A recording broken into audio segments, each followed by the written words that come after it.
네, 하나님 말씀 같이 보겠습니다. 열왕기 하 17장 13절에서 18절 말씀. 하나님 말씀 열왕기 하 17장 13절에서 18절 말씀. 우리 함께 화면을 보고 한 목소리로 같이 하나님 말씀 읽습니다. 시작. 여호와께서 각 선지자와 각 선견자를 통하여 이스라엘과 유다에게 지정하여 이르시기를 너희는 돌이켜 너희 악한 길에서 떠나 나의 명령과 율례를 지키되 내가 너의 조상들에게 명령하고 또 내 종 선지자들을 통하여 너희에게 전한 모든 율법대로 행하라 하였으나 그들이 듣지 아니하고 그들의 목을 곧게 하기를 그들의 하나님 여호와를 믿지 아니하던 그들 조상들의 목같이 하여 여호와의 율례와 여호와께서 그들의 조상들과 더불어 세우신 언약과 경계하신 말씀을 버리고 허무한 것을 뒤따라 허망하며 또 여호와께서 명령하사 따르지 말라 하신 사방 이방 사람을 따라 그들의 하나님 여호와의 모든 명령을 버리고 자기들을 위하여 두 송아지 형상을 부어 만들고 또 아세라 목상을 만들고 하늘의 1월 성신을 경배하며 또 바알을 섬기고 또 자기 자녀를 불 가운데로 지나가게 하며 복술과 사술을 행하고 스스로 팔려 여호와 보시기에 악을 행하여 그를 경노하게 하였으므로 여호와께서 이스라엘에게 심히 노하사 그들을 그들의 앞에서 제거하시니 오직 유다 지파 외에는 남은 자가 없으리라. 성경 구약과 신약 이 말씀을 여러 관점에서 정리할 수 있지만 세상을 경영하시고 운행하시는 하나님의 관점에서 볼 때 구약은 이스라엘을 중심으로 한 하나님의 세계 경영으로 볼 수 있고 신약은 교회를 중심으로 한 하나님의 세상의 경영, 통치로 볼 수 있습니다. 우리는 그 교회의 연장성산에서 주님의 몸인 또 백성인 자녀로서 함께 하나님과 세상을 경영하고 통치하는 자로 세움받은 자들인 줄로 믿습니다. 믿습니다. 이런 관점에서 이 시대의 몸인 교회가 또 하나님의 자녀인 우리가 하나님의 선하시고 기뻐하시고 온전하신 뜻을 분별하여 하나님의 세계 경영에 참여하는 인생이 되기 위해서는 구약시대 어떻게 하나님이 구약시대에는 이스라엘을 중심으로 세상을 운행하셨고 이스라엘은 하나님의 그 통치 가운데 어떻게 믿음으로 반응하여 동참했고 때로는 반대로 하나님의 말씀에 불순종함으로 하나님의 통치에 동참하는 인생이 아니라 징계의 대상으로 떨어져 버렸고 또 신약 시대는 어떻게 하나님이 교회를 통하여 그 시대 가장 영적으로 어두웠던 때 지금하고도 비교할 수 없는 2000년 기독교 역사 가운데 어쩌면 가장 어두운 시대적으로 가장 큰 두 권력인 로마라고 하는 강력한 권력과 사내들인과 바리새인 그 중심으로 된 이 종교의 권력 앞에서도 어떻게 교회가 그렇게 능력으로 일어나서 성경의 기록을 보면 세상을 업사이드 다운 뒤엎을 만큼 대단하게 일어날 수 있었는가. 더구나 그때 교회는 우리가 알고 있는 대로 소수의 사람들이 모였던 교회입니다.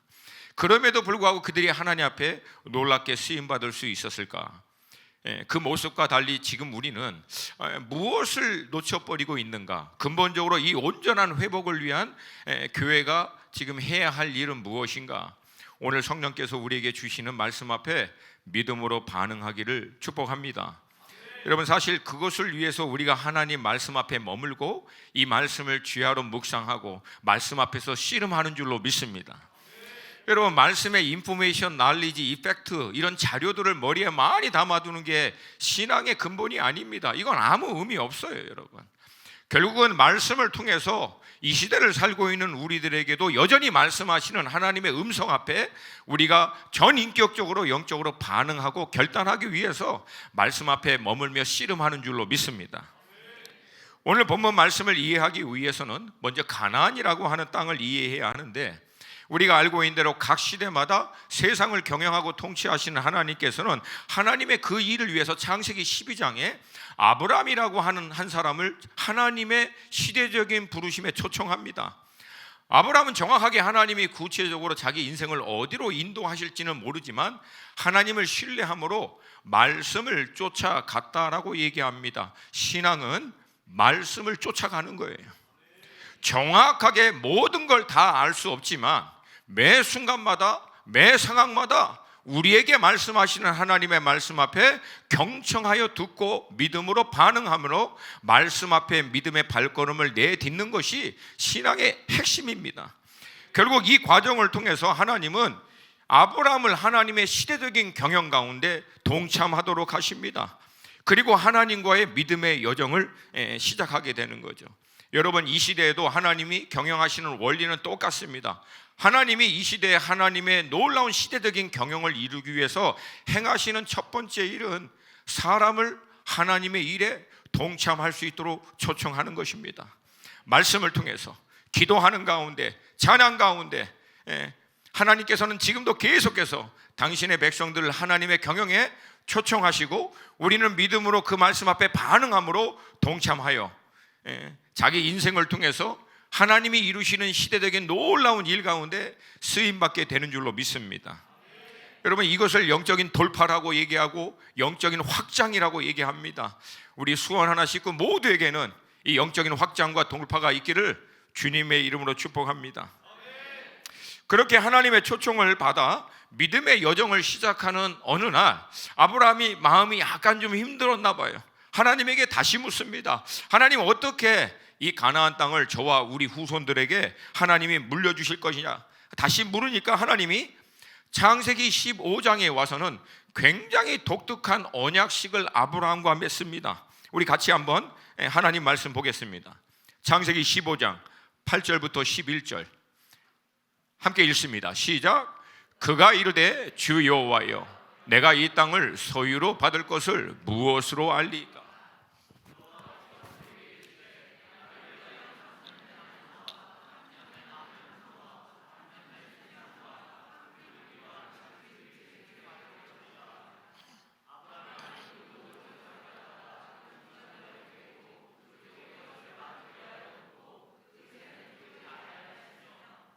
솔개가 그 사처 위에 내릴 때에는 아브라함이 쫓았더라. 아멘. 짐승을 쪼개서 반으로 쪼개서 서로 마주보게 하고 그 길 사이를 언약을 맺는 두 당사자가 걸어가는 것은 당시 근동, 이 중동 땅에서 흔히 하던 언약식입니다. 사실 이게 글로 기록되어 있어서 잘 모르지만 모습으로 보면 굉장히 살벌합니다. 그쪽에서 막 피가 난장한 것을 양쪽에 딱 마주 놓고 두 사람이 걸어가는 거예요. 의미는 우리 중 어느 누구가 이 언약을 파괴하면 쪼개놓아 양쪽으로 세우는 짐승과 같이 우리가 될 것이다. 이 좀 분위기가 살벌한 언약식입니다.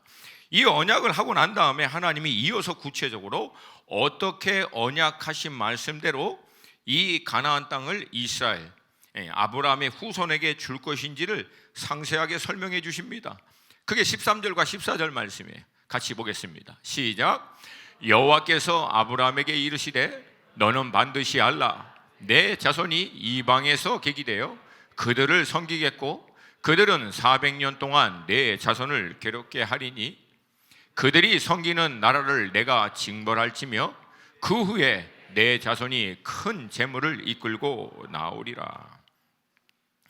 그러니까 이스라엘 백성들이 가나안 땅으로 유업으로 받기 전에 400년간 애굽에서 종살이 할 것과 하나님이 강권적으로 애굽 가운데 역사하여 결국은 그들을 이끌어내어 약속하신 이 땅을 유업으로 주실 거라고 얘기합니다. 그리고 그것에 대한 확증으로 하나님이 쪼개놓은 짐승 사이에 나 있는 길을 아브라함은 지나가지 않습니다. 근데 하나님의 임재를 상징하는 횃불이 일방적으로 그 길 사이를 지나갑니다. 17절 말씀 우리 함께 읽습니다. 시작. 해가 져서 어두울 때 연기 나는 화로가 보이며 타는 횃불이 쪼갠 저기 사이로 지나가더라. 이 사건이 사실은 복음 안에 있는 우리들에게도 굉장히 중요한 메시지를 줍니다.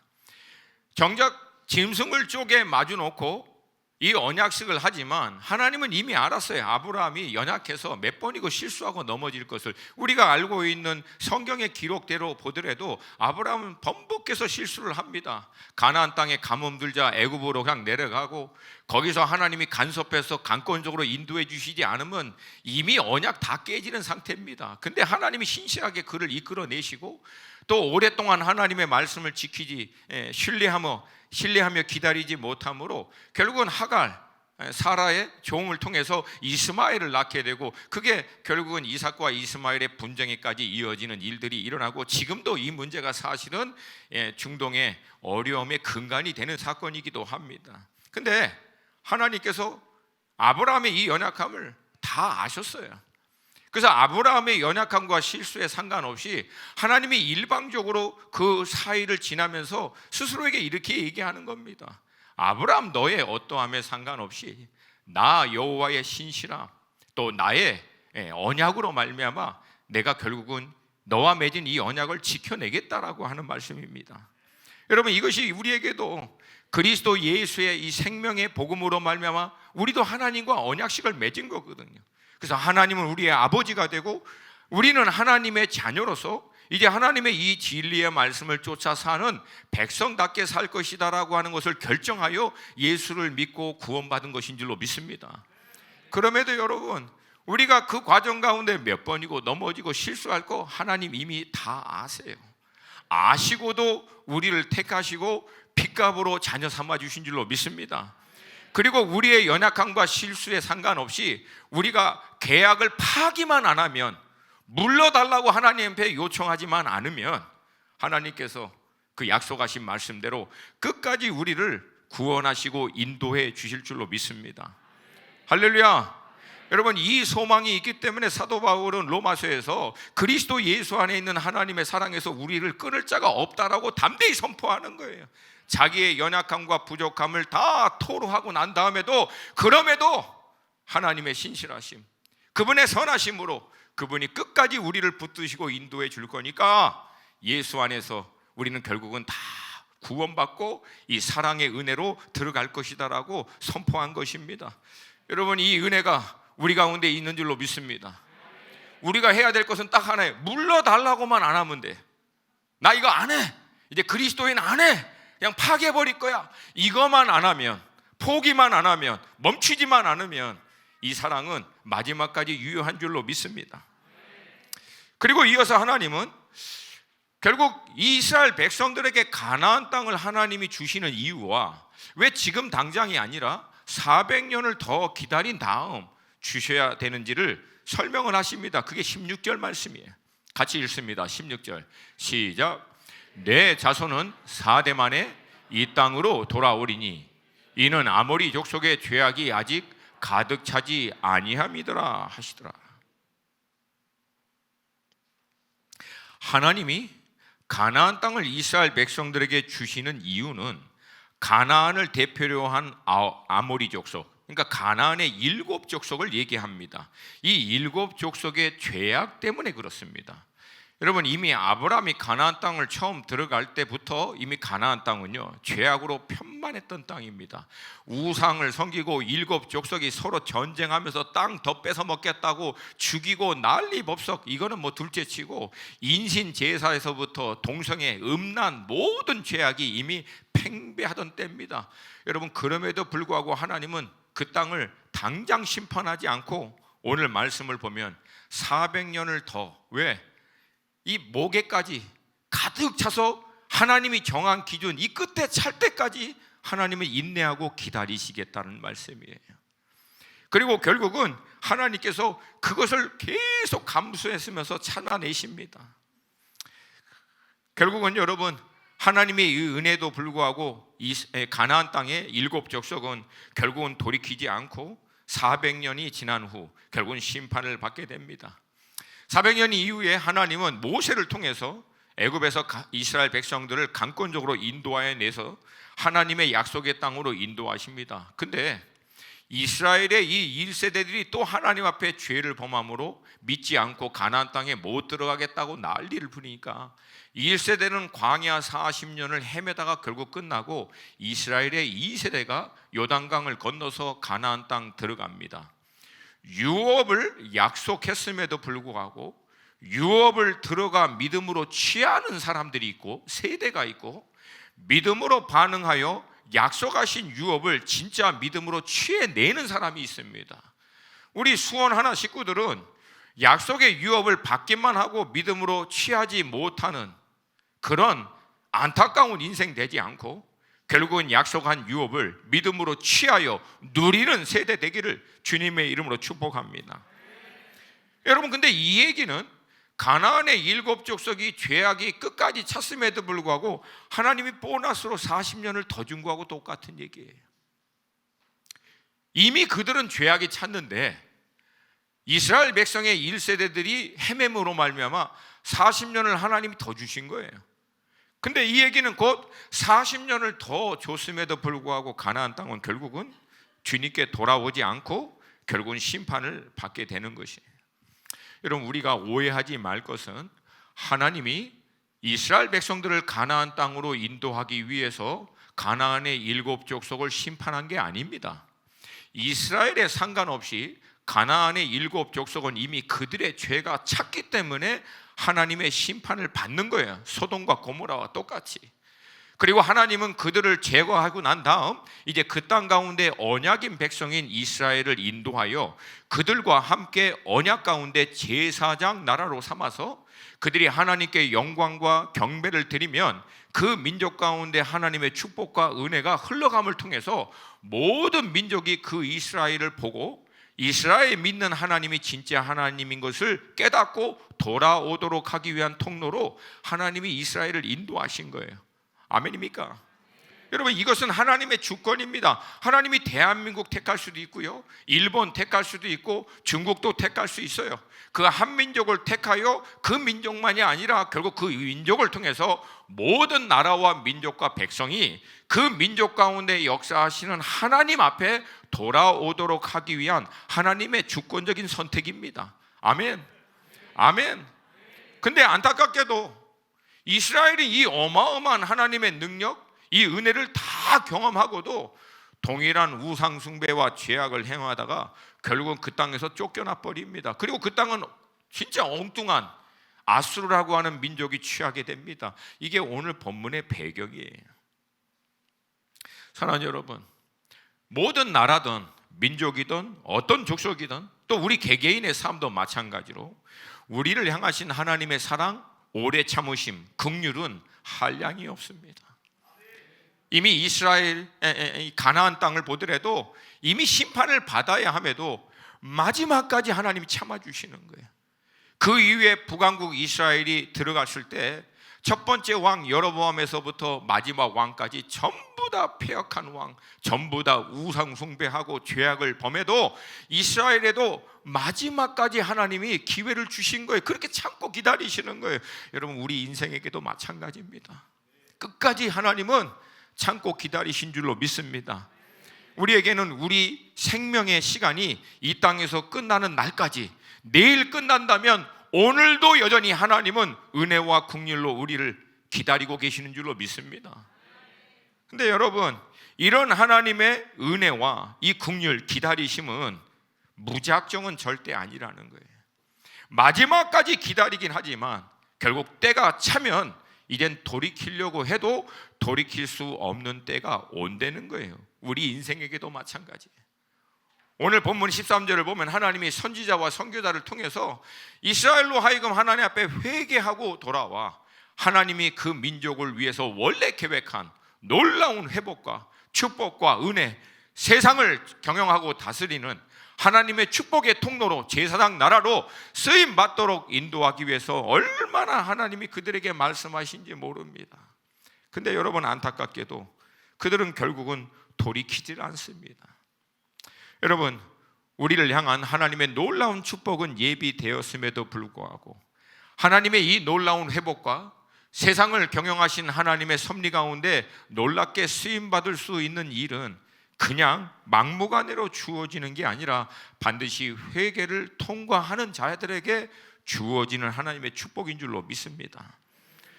여러분 잊지 마세요.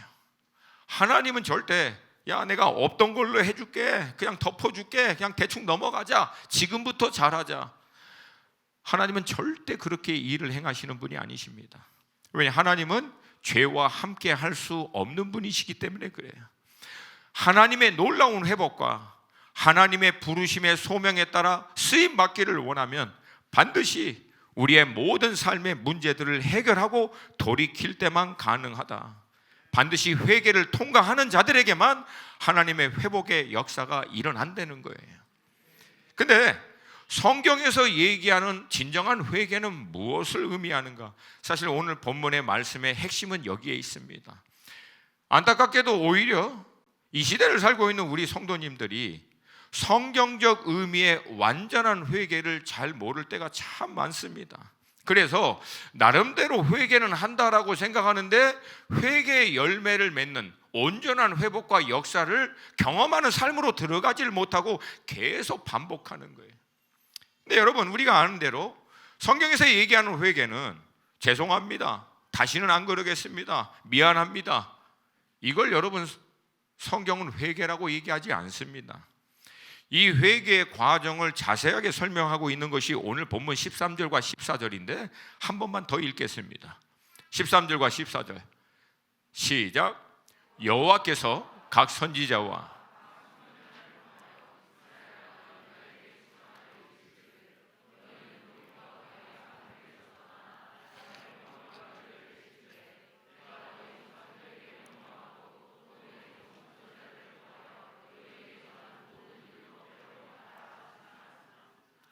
그들이 듣지 아니하고 그들의 목을 곧게 하기를 그들의 하나님 여호와를 믿지 아니하던 그들의 조상들의 목과 같이 하여. 여러분 회개는 가장 먼저 돌이키는 겁니다. 회개의 어원적 의미 자체도 돌아서는 것을 얘기합니다. 근데 그렇게 돌이키고 돌아서기 위해서는 반드시 한 가지가 전제되어야 됩니다. 그것은 뭐냐면 지금 내가 추구하는 삶의 방향, 삶의 이 길, 내가 쫓고 있는 가치, 이 세상적인 패턴, 유행을 쫓아가는 이 모든 게 죄고 잘못된 길이다라고 하는 것을 인정해야 합니다. 그리고 그것을 인정하는 것이 곧 뭐냐면 돌아서는 거예요. 여러분 잘 들으세요. 그게 잘못되고 하나님 기뻐하시지 않는 것을 내가 인정합니다. 근데 돌아서는 게 참 어렵습니다. 하나님은 그것을 인정하는 거로 보지 않습니다. 곧 그것을 회개로 보지 않아요. 인정한다는 말은 돌아서는 거예요. 인정한다는 말은 돌이키는 것을 얘기합니다. 다시 얘기합니다. 이게 잘못된 것이 정말 잘못됐다라고 인정하고 동의하는 것은 돌아서는 것을 얘기합니다. 돌아서지 않고 계속해서 잘못했어요, 다시 안 그럴게요, 마음의 부담을 갖고 찔림을 받고 마음을 막 힘들어하는 것 자체를 성경은 회개라고 보지 않습니다. 사랑하는 여러분 잘 들으셔야 합니다. 세례 요한이 말씀을 할 때 헤롯 대왕도 찔림을 받았다고 얘기합니다. 예수님이 말씀하실 때 빌라도도 그 예수님의 말씀 앞에서 부담을 받았다고 얘기합니다. 스데반 집사가 순교하기 직전에 스데반 집사의 말이 선포될 때 그 무리들이 스데반 집사의 말 앞에 찔림을 받고 마음이 괴로워했습니다. 근데 여러분 어떻게 했어요? 마음을 강팍하게 하면서 이를 갈면서 스데반 집사를 돌로 쳐 죽였습니다. 여러분 돌이키지 않는 것은 회개가 아닙니다. 돌이키는 것이 회개인 줄로 믿습니다. 그래서 13절은 회개의 시작을 너희는 돌이켜라고 말한 거예요. 그리고 그렇게 돌이키고 난 다음에 이게 회개의 완성이 아니에요. 그렇게 돌이키고 난 다음에는 이제는 하나님의 말씀 앞에 자신을 세워야 돼요. 그 말씀 앞에 자신을 꽂아야 돼요. 말씀 앞에 자신을 반응해야 한다는 거예요. 여기까지가 완전한 회개입니다. 이것을 14절은 반대로 설명을 하는데 14절 초반에 그들이 듣지 아니하고 라고 얘기하고, 듣지 않은 과정과 결론을 다음과 같이 얘기합니다. 처음은 말씀 앞에 마음을 곧게 강팍하게 만드는 거고요. 두 번째, 말씀을 버리고 대신 어떻게 합니까? 사방 이방 사람을 따라가는 것. 즉 말씀을 듣지 않는 결과가 뭡니까? 세상 사람들, 믿지 않는 사방 주변에 있는 사람들과 똑같이 따라가는 것을 결론으로 얘기합니다. 그러면 여러분, 말씀을 듣는 것은 뭘까요? 반대죠. 사방 이방 사람들, 세상 사람들이 따라가는 데서 돌이켜 하나님의 말씀을 따라가는 것을 말씀을 듣는 거라고 얘기하는 거예요. 이렇게 될 때만 온전한 회개의 열매를 맺는, 하나님께서 원하시는 회복을 경험하는 삶으로 들어가게 될 줄로 믿습니다. 여러분, 돌이키기만 하고 결단만 해서는 근본적인 회개에 변화가 일어나지 않습니다. 그게 우리가 많은 기회 통해서 은혜 받고 집회 가운데 도전 받고 막 마음에 찔림 받으면 막 그냥 죄 없는 땅 쳐가면서 눈물 흘려가면서 주님 이제 새롭게 하겠습니다 했는데, 알잖아요. 일주일 지나면 이 약발이 떨어져. 그리고 언제 그랬다는 듯이 여전히 이전과 똑같이 신실하게 돌아가. 늘 돌아가. 뱀목해서. 이유는 하나예요. 돌이키는 것만으로는 온전한 회개가 안 됩니다. 돌이키고 난 다음엔 말씀 앞에 나를 잡아매야 돼요. 말씀 앞에 나를 묶어 두셔야 합니다. 다른 말로 얘기하면 말씀 앞에 나를 앉혀놓고 그 말씀 앞에서 씨름해야 된다는 거예요. 씨름해야 된다는 거예요. 안타깝게도 이스라엘은요, 이 하나님의 돌이키라는 말씀을 거부합니다. 앞서 말씀드린 대로 의도적으로 마음을 곧게 하는 거예요. 이것은 여러분, 믿고 싶고 그렇게 하고 싶고 말씀을 온전히 붙들어 따라가고 싶은데도 넘어지고 쓰러지는 거하고는 근본적으로 달라요. 여러분, 로마서 7장을 보면 사도 바울이 믿는 성도들 안에 있는 영적인 내적인 갈등에 대해서 굉장히 자세히 설명을 합니다.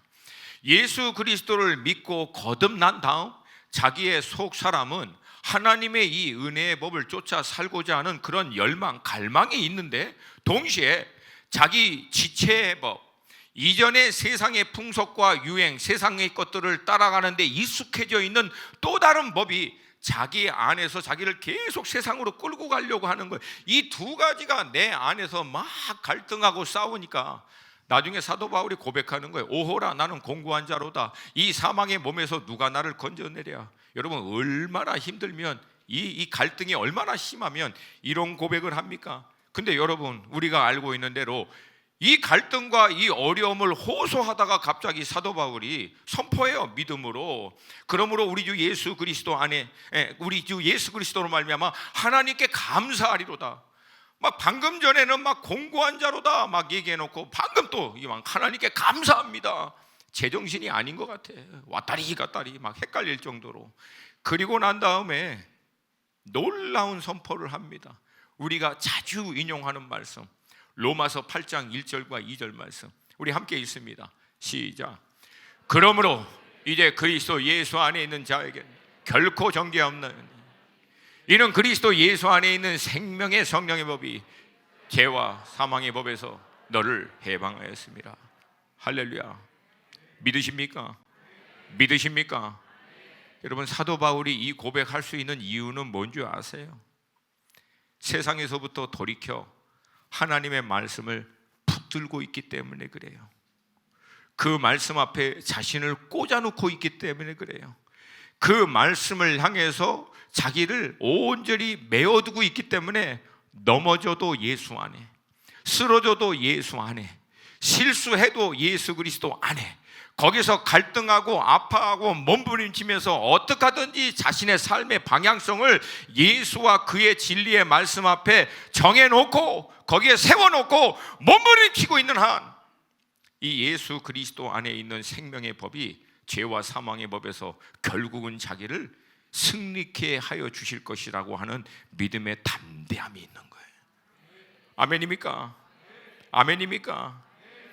여러분, 거듭난 우리 그리스도인들도 그렇고 세상에 믿지 않는 사람들도 그렇고 우린 다 죄 짓습니다. 우리의 연약함과 부족으로 말미암아 늘 쓰러지고 넘어집니다. 근데 여러분, 거듭난 자들은 넘어짐에도 불구하고 삶의 방향이, 시선이, 마음의 중심이 예수께 고정되어 있는 거예요. 그리고 거기서 싸웁니다. 진리의 말씀 앞에서 몸부림치는 거예요. 이 말씀을 통해서 오늘도 내게 말씀하시는 주님의 음성 듣고자, 그리고 그 음성 한 구절 앞에 반응하고자 몸부림치는 거예요. 여러분, 지금도 하나님은 우리 가운데 말씀하시는 줄로 믿습니다. 회중이 함께 모여 드리는 공식적인 이 예배에서 부족하지만 하나님이 기름 부어 세우신 종들을 통해서 선포되는 말씀을 통해서도 우리에게 말씀하여 주시옵시고, 우리 수원 하나 식구들이 지금 끼니 묵상 본문 말씀을 통해서 날마다 이 말씀 앞에 머물러 이 말씀을 통해서 지금도 우리에게 말씀하시는 하나님, 이 말씀을 통해서 오늘 내가 어떻게 살아야 할지, 세상으로부터 돌이켜 이 말씀을 향해서 내가 살 수 있도록 이 말씀을 통해서 내게도 역사해달라고 몸부림치는 자들에게 하나님은 말씀하시고 위로하시고 격려하시고 때로는 꾸짖으시기도 하시고 붙드시고 인도하여 주시는 줄로 믿습니다. 여러분, 이 싸움이 있는 자들은 반드시 승리합니다. 반드시 승리합니다. 그리스도 예수의 생명의 성령의 법이 이 진리를 쫓아 살고자 몸부림치는 사람들의 삶 가운데는 반드시 역사하여 주실 줄로 믿습니다. 이 세상 사람들은요, 말씀 앞에서 찔림받고 부담받고 힘들어하기도 해요. 그러나 결국은 그 이후에 마음을 강팍하게 하면서 말씀을 결국은 쳐내버립니다. 근데 여러분, 그 과정을 오늘 성경은 굉장히 독특하게 표현합니다. 재밌다라고 얘기하기는 좀 죄송스럽고 독특하게 이렇게 표현합니다. 왜 그들이 그렇게 하는가? 16절, 자기들을 위하여 라고 나옵니다. 그러니까 하나님의 진리의 말씀을 향해서 마음을 강팍해 하고 그 말씀을 쳐내버리고 결국 세상을 따라가는 이유는 자기를 위해서. 왜? 세상이 주는 메시지는 딱 간단하거든요. 너를 위해 살아. 네가 중요해. 네가 네 인생의 주인이 돼야지. 네가 맞아 라고 하는 얘기, 그거 위해서, 나를 위해서 세상 쫓아갑니다. 근데 여러분, 17절은 뭐라고 얘기합니까? 결론을 결국은 스스로 팔려 자기가 주인 돼서 자기가 원하는 대로 자기 인생 마음껏 원하는 대로 사는 것 같지만 성경은 얘기합니다. 자기 마음대로 사는 게 아니라 질질 끌려서 스스로 팔려 노예가 되는 인생. 그래서 결국은 이 세상에 잠시 있다가 없어지는 허망한 것들을 위해서 영원한 영적인 존재인데, 하나님의 나라의 영원한 유업을 이을 자인데 그거 다 놓쳐버리고 세상에 있는 것들에 팔려서 끌려서 돈과 명예, 성공, 뭐 어떤 이름이 됐던 그거에 질질 끌려 살다가 결국은 멸망하게 된다는 거예요. 여러분, 진리의 놀라운 반전은 반대입니다. 이게 참 신기해요.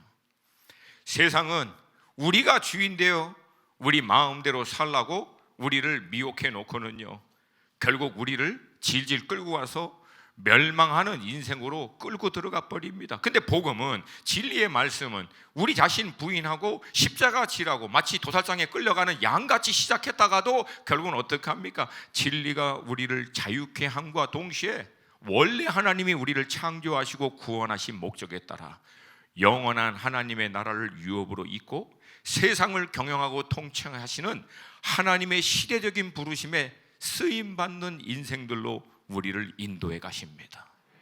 할렐루야, 할렐루야. 여러분, 성경은 그래서 인생의 중요는, 따라서 합시다, 인생은 방향성의 문제다. 중간 없어요, 사랑하는 여러분. 저도 중간이 있었으면 좋겠어. 뭐 하나 그런 분 있잖아요. 뭐 카널 크리스찬, 세속적인 그리스도인, 성령 충만한 죄인. 말도 안 되는 소리지. 그게 어떻게 말이 됩니까? 여러분, 하나님도 안 쫓아가지만 그래도 내가 죄송해서 세상도 안 쫓아가고 그 중간에 그레이 에어리아, 뭔가 좀 회색지대, 이것도 저것도 아닌 그 미묘한 틈을 지혜롭고 규모 있게 저는 잘 좀 이렇게, 저도 그런 길이 있으면 따라가고 싶어요. 근데 성경은 한 번도 그런 길에 대해서 얘기하고 있지 않습니다. 물론 특정한 기간 동안엔 우리가 그 사이에서 갈등하고 괴로워하지만 결국 우리 인생은요, 둘 중 하나로 종결됩니다. 어디를 따라가시느냐, 나는 궁극적으로 무엇을 추구하며 사느냐, 이것이 우리 인생의 모든 결론을 결정하게 됩니다. 그러므로 사랑하는 여러분, 하나님의 진정한 회복을 경험하길 원하십니까? 시대 가운데 하나님의 경영에 동참하는 여러분의 전문 영역이 무엇이든, 하나님이 여러분 각자에게 허락하신 삶의 규모, 믿음의 분량, 자리와 역할이 어디든 우리가 아버지라고 부르시는 하나님은 세상을 경영하고 통치하는 분이시기 때문에 세상의 눈에는 우리가 실패자같이 보이고 아무것도 아닌 것 같고 힘도 없고 백도 없고 능력이 없어서 신이라고 부르고 있는 뭐 말도 안 되는 존재에게 빌붙여서 빌빌거리는 것 같이 보일지라도, 그런 모든 세상의 잡다한 생각들, 소음들 다 끊어버리고 하나님의 진리의 말씀 앞에 딱 꽂을 때 시대를 경영하시는 하나님의 그 구체적인 부르심의 영역 가운데 우리를 불러 사용하시는 분이신 줄로 믿습니다. 여러분, 정말 아이러니컬한 게 뭐냐면, 도대체 세상 사람들은 왜 하나님의 말씀 앞에 이토록 강팍하게 하고 대적하면서 저렇게 이 세상이 얘기하고 있는 것을 쫓아가는가? 간단해요. 땅을 얻고자, 그리고 땅에 있는 소산물을 더 많이 먹고자, 더 많이 취하고자, 제 표현으로 하면 그 난리를 피우는 거예요. 근데 여러분, 성경은 뭐라고 얘기합니까? 저는 이 성경이 그렇게 해서 이래서 좋아, 이래서. 신명기 11장, 신명기 30장 나중에 찾아보세요. 신약에서 예수님의 모든 가르침의 핵심이 됐던 엑기스가 됐던 이 팔복에서 마태복음 5장 5절 이렇게 얘기합니다. 함께 읽습니다. 시작. 온유한 자는 복이 있나니 그들이 땅을 기업으로 받을 것이요. 시편 37편 11절 시작. 그러나 온유한 자들은 땅을 차지하며 풍성한 화평으로 즐거워하리로다. 여러분, 성경은 결국 온유한 자가 땅을 차지한다고 얘기합니다. 여러분, 이 온유함이 성경에서 얘기하고 있는 온유함의 성경적 근거가 뭐냐면, 야생마를 잡아다가 그것을 훈련을 거듭 반복함으로 결국 명마로 딱 준비시켜서 주인이 그 명마를 딱 붙들고 있는 상태, 영어로 얘기하면 power under control이라고 얘기합니다. 즉 다스림 가운데 온전히 붙들려 있는 힘, 능력, 이것을 온유함이라고 얘기합니다. 여러분, 온유함이 저는 못해요, 온유해요, 저는 성경은 전혀 그걸 온유하다고 얘기하지 않아요. 진리의 말씀을 쫓아 살고 각자 부르심의 영역과 전문 영역에서 실력을 달고 쌓는, 싸울 날을 위하여 마병을 예비하라고 하는 말씀에 따라 내게 주어진 상황과 환경에서 최선을 다하여 준비하지만 승리는 여호와께 있다라고 하는 것을 믿기 때문에 주님의 말씀 앞에, 진리 앞에 딱 붙들려 있는 거예요, 말씀이 있을 때까지. 그러나 하나님의 말씀이 있을 때는 담대함으로 상황과 환경에 상관없이 오직 그 말씀의 인도하심을 쫓아 나아가는 성경적 온유함은요, 말씀에만 반응하는 것을 얘기합니다. 하나님의 진리 앞에서만 반응하는 것을 얘기합니다. 여러분, 하나님은 그런 자들이 결국은 땅을 취하게 된다고 얘기합니다. 물론 이 시대를 살고 있는 여러분과 저에게 딜레마가 있어요. 왜? 현실은 나쁜 놈이 다 먹는 것 같아. 악한 놈이 더 많이 먹고 더 많이 차지하고 더 많이 누리고, 그리고 편안하게 마지막도 잘 죽는 것 같아. 막 그런 거 보면 막 화가 나죠, 우리가 볼 때. 그리고 이게 혼동됩니다. 이게 분명히 성경은 그렇게 얘기하지 않는데 왜 눈에 보이는 상황은 이게 반대로 될까? 근데 여러분, 시편에도 나와 있고 잠언에도 나와 있어요. 잠시입니다. 잠시 악한 사람이 하나님의 말씀을 대적하고 마음을 강팍해 하고 모든 수단과 방법, 인맥 동원해서 땅을 취하고 땅에 있는 소산을 더 먹고 성공하려고 했던 사람들이 다 먹은 듯 하지만 잠깐 있다가 사라집니다. 또 다른 자가 일어나죠. 잠깐 있다가 사라집니다. 여러분, 북왕국 이스라엘이 아수르에 의해서 멸망하니까 북왕국 이스라엘이 멸망하면서도 물론 자기들이 잘못했죠. 근데도 딜레마에 빠진 거예요. 왜? 아니 어떻게 우리가 잘못한 건 아는데 우리를 심판하는 도구인 아수르, 더 악한 민족이거든요. 더 악한 자를 통해서 우리를 심판하십니까? 나중에 남아있는 남왕국 유다는 바벨론에 의해서 멸망합니다. 그래서 예레미야가 혼란스러워서 어떻게 하나님께서 악한 자를 통해서 당신의 백성을 심판하십니까? 얘기합니다. 근데 여러분, 아수르가 먹었잖아요. 지나갑니다. 바벨론 먹었잖아요. 지나갑니다. 나중엔 바사와 메대 연합군 페르시아가 결국 그 땅 먹습니다. 이 땅도 지나갑니다. 나중에 헬라 제국인 알렉산더가 그 땅 다 먹어요. 33살에 세상의 3분의 1을 먹어버리는 대단한 사람이라고 얘기하지만, 대단하면 뭐해? 33살에 끝나버렸는데, 그 땅 다 밟아보지도 못하고 누리지도 못하고 끝났는데. 그리고 헬라 제국은 4개로 나눠지고 나중에는 북방의 셀루키스 왕족, 남방의 프톨레미 왕족, 둘이 겁나게 싸워요. 그 땅 먹겠다고. 근데 그것도 사라져요. 지중해서부터 일어난 인류 가운데 가장 큰 나라, 초강대국이었던 로마. 로마는 영원하다. 팍스 로마나 모든 평화는 로마로부터 라고 얘기했던 로마도 결국은 일어나는 것 같지만 아침 해 뜨면 사라지는 이슬처럼 사라져 버려요. 그리고 여러분, 그 이스라엘 땅은 그래서 지금 누가 있어요? 아니, 강원도 사람이 거기 삽니까? 그 이스라엘 땅은 지금 누가 있어요?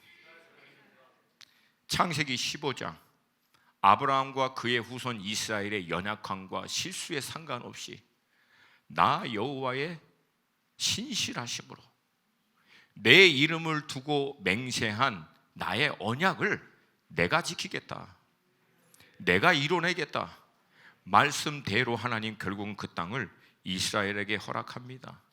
그리고 이스라엘도요, 재밌죠. 많이 깨지니까 이제 겸손해진 거야. 마음도 이제 부드러워지고, 그래서 지금 이스라엘이 돌아오고 있는 거예요. 지금 주님 앞에. 할렐루야, 할렐루야. 여러분, 이 메시지가 우리에게 주고자 하는 말씀은 단순합니다. 차장팀 좀 이제 나오시고요.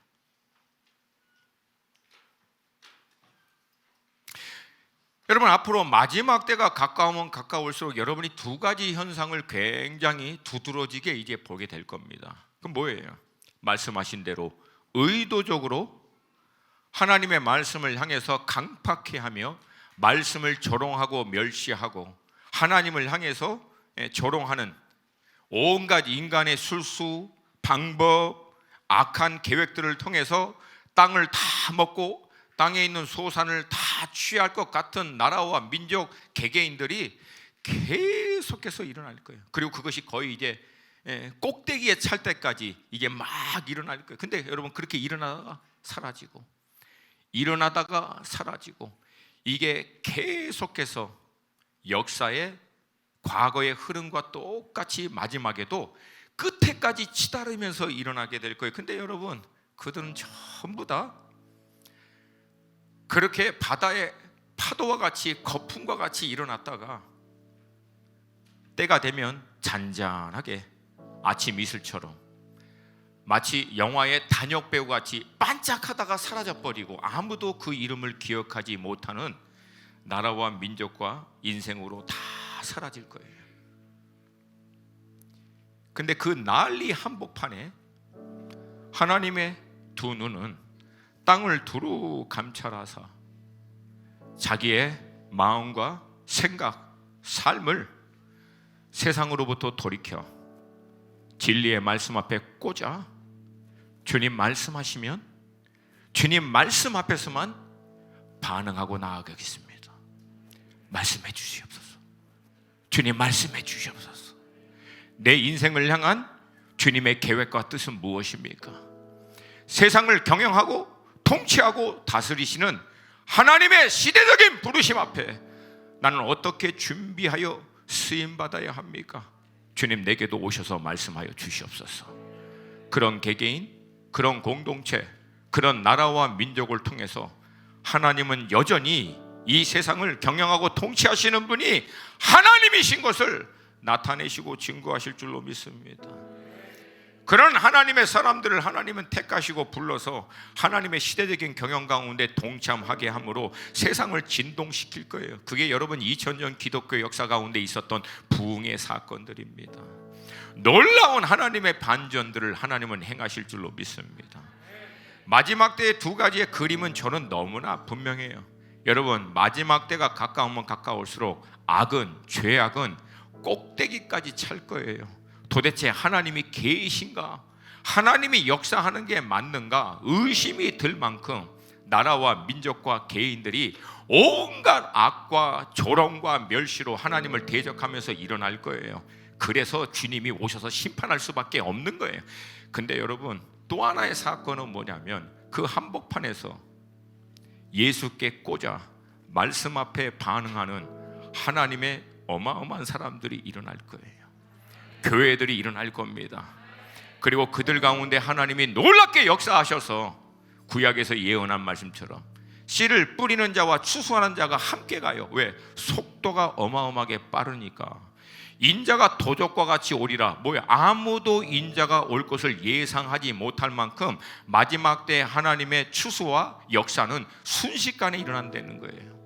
근데 말씀 앞에 꽂아 있는 사람은 시대를 분별하고 시세를 알아 하나님의 운행하신 가운데 동참함으로 넉넉히 주님 오실 길을 예비하는 믿음의 사람으로 준비될 줄로 믿습니다. 할렐루야. 할렐루야. 지금 막 코로나 팬데믹 난리고 이제 또 뭐 남아프리카에서 뭐 변이 바이러스, 여러분 걱정하지 마세요. 안 죽어. 때가 될 때까지는. 우리는 최후의 보류가 뭡니까? 죽어도 천국. 천국을 안 믿나? 다시 한번, 죽어도 천국.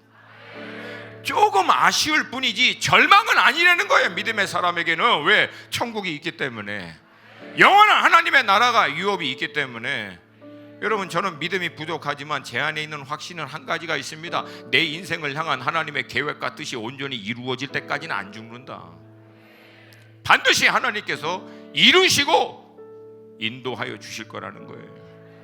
그래서 지금도 준비하는 거예요. 깨어서 말씀 앞에 나를 꽂아서 주님 말씀해 주시옵소서. 인도하여 주시옵소서. 주님은 지금도 역사하시는 분이신 줄로 믿습니다.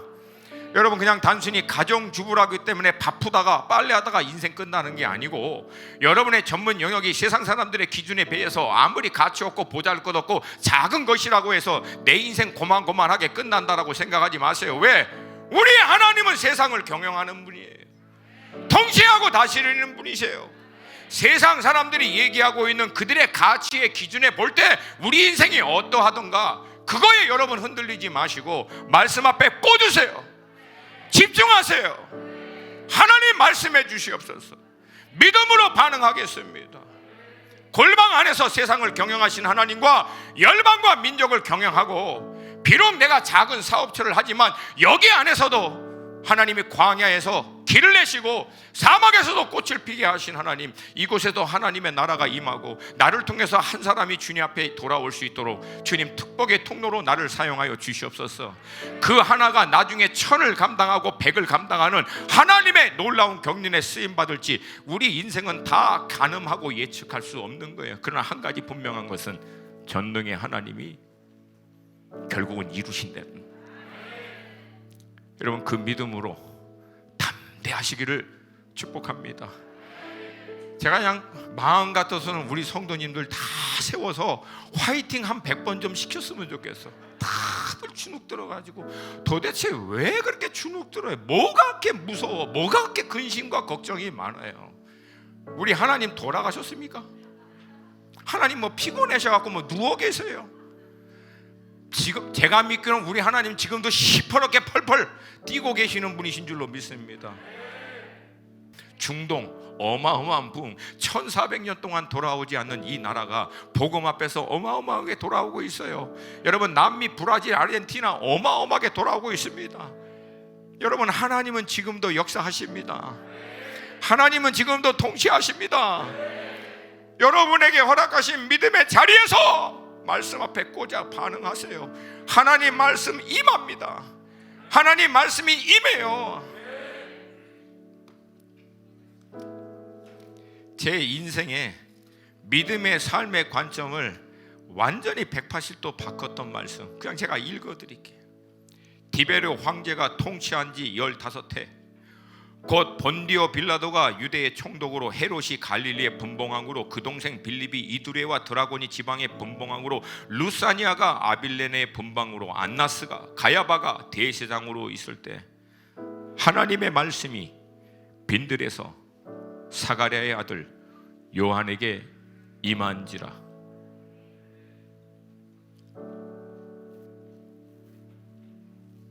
세상의 통치자, 세상에서 성공하고 잘 나가는 사람들 아무 관심이 없어요. 하나님은 빈들에서 하나님께 꽂혀 있는 침례 요한에게 결국 시대를 경영하시는 하나님의 경영, 이 블루프린트가, 말씀이 요한에게 임한 거예요. 인생의 성패는 이 하나님의 말씀을 받는 거예요. 그리고 믿음으로 반응하는 거예요. 그때 하나님의 놀라운 회복과 반전의 역사가 여러분의 삶 가운데 있게 될 것을 믿습니다. 화이팅! 화이팅! 아멘입니까? 막 저는 그냥 절제가 잘 안 돼. 제가 어마어마하게 지금 절제하고 있는 거 아시죠, 여러분? 전능의 주가 다스리십니다. 주님이 하세요. 주님이 하십니다. 네. 우리 함께 좀 일어나서 우리 좀 기도했으면 좋겠어요.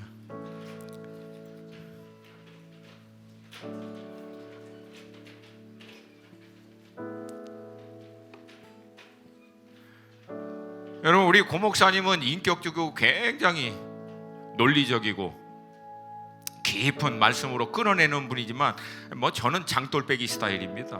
그냥 딥다 질러버리는 스타일이에요. 똑같으면 재미없잖아요. 가끔가다 이제 여러분 간식과 특별식도 먹어야 되니까. 할렐루야, 할렐루야. 그러니까 여러분 자주 먹지는 않으니까 걱정하지 마시고, 오늘은 여러분 다 같이 좀 손을 들었습니다.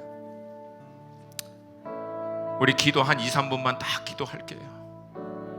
하나님, 내가 이 세상으로부터 돌이킬 것을 선택합니다. 그리고 말씀 앞에 나를 꽂을 것을 선택합니다. 내게도 말씀하여 주시옵소서.